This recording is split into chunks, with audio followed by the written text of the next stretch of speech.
শুরু করেছি সকালের কাজ। বাইরে বৃষ্টি পড়ছে, তারপরে মুরগি করার জন্য আমি জল ঢেলে নিয়ে দেখলাম পাশে প্রেসারে ছোলা বসিয়েছি, ছোলা সিদ্ধ হয়ে গেছে অলরেডি। আমি এখন গ্যাসটা জ্বালিয়ে দেব।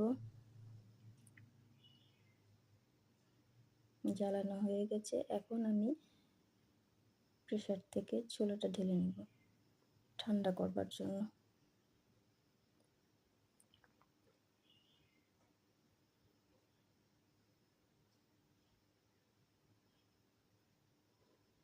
দেখো সবটা পড়ছে না, হাতে গরমও লাগছে, ওই যে সেই জন্য আমি একটা হাতা নিয়ে নিলাম। হাতা দিয়ে ভালো করে কেচে মুচে বার করতে হবে।